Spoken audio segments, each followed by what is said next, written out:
As you can see from the dial, it says Tokyo mark.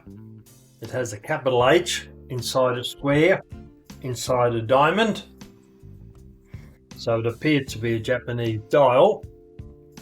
On the back here, it says 10-inch drop octagonal strike, manufactured by the clock company, warranted to keep the good time. Okay, that sounds reasonable, but more about that in a moment. On the bottom door down here, there appears to be a hand painting of a girl, or maybe it's a transfer, we don't know at this stage.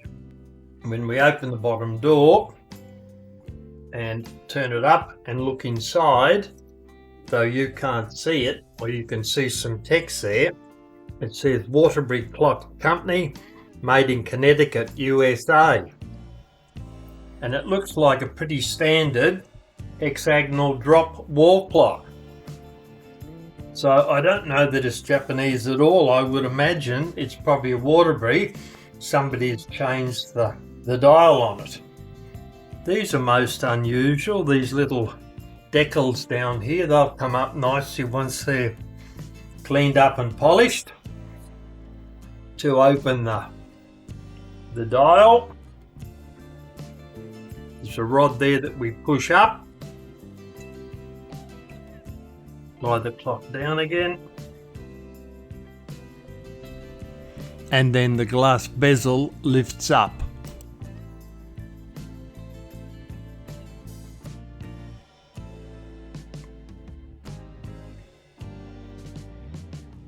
That's the original pendulum bob that came with the clock. Now we'll have a look at the movement, and to do that we'll have to remove the hands by taking that very rusty,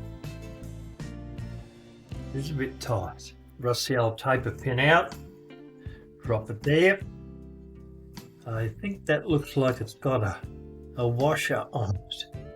Yes, it has. Pick that up.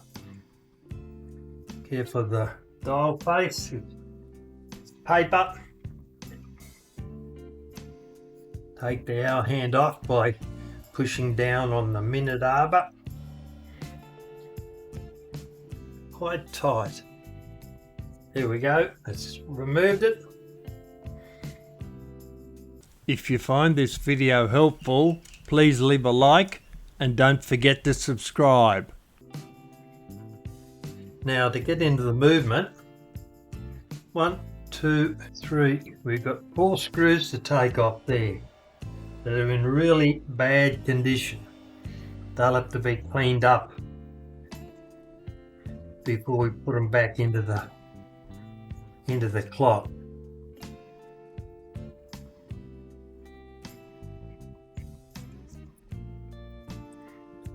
It's loose, but it's not lifting up. I'll do the rest. Screws are in such bad condition, virtually impossible to remove. We're getting there, but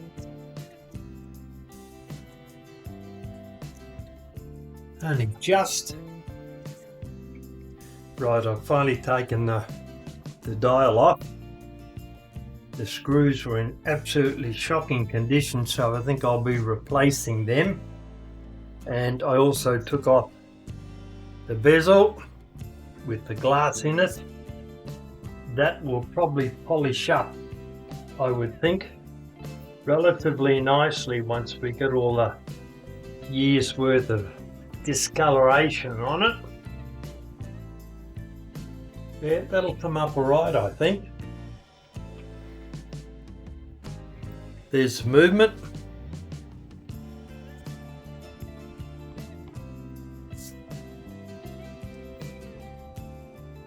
Got a shockingly bent suspension spring on it that you can see there.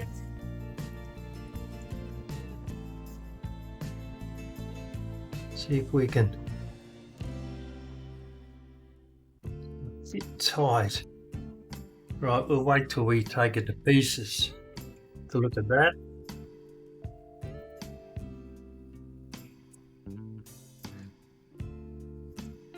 pendulum lead is seriously bent.